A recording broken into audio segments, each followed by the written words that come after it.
Direction quartier Damas, à Yaoundé, vers le sentier de la mort. Ici, la scène de crime, balisée et les portes scellées depuis l'ouverture de l'enquête.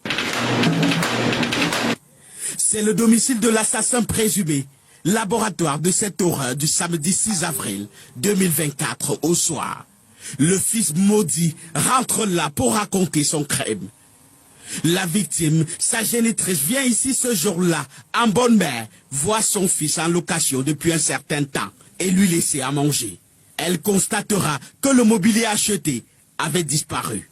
Rouge de colère, elle engage des remontrances à son fils bien-aimé.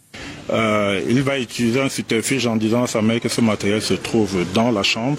Le temps pour le moment d'aller dans la chambre, il va se rassurer que de bloquer la porte d'entrée.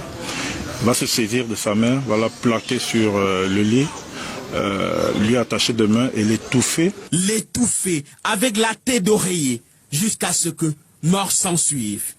Il va ensuite tirer le corps vers les toilettes, le sectionner à l'aide d'une scie à métaux avant de ranger dans 2 valises. Dans le téléphone de sa mère emporté, il va faire des retraits d'argent, 900 000 francs environ.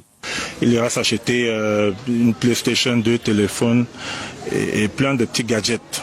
Le soir arrivé, il va inviter ses amis dans un snack à Damas. Ils prendront un pot.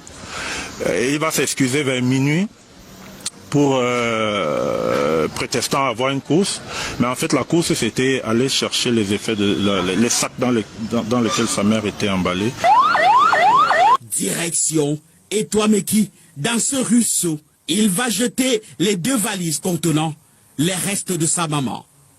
Le matin, pour effacer les traces, il va appeler un ami, ne sachant pas conduire, pour l'aider à déplacer le véhicule de sa mère pour soi, sans rien dire au sujet du crime. Les téléphones et les clés du véhicule seront jetés dans les environs. Deuxième crime en fait, à moins de 6 mois. Le 6 novembre 2023, sa grand-mère, en photo, avait été assassinée par le même bourreau. Visiblement dans les regrets, il accuse le sort. Je ne sais vraiment pas ce qui m'a pris. Je sais pas, c'est comme si c'est un esprit qui m'habite. C'est pas moi qui fais ça. Je sais pas. Je sais vraiment pas ce qui me prend. C'est comme si c'est un sort.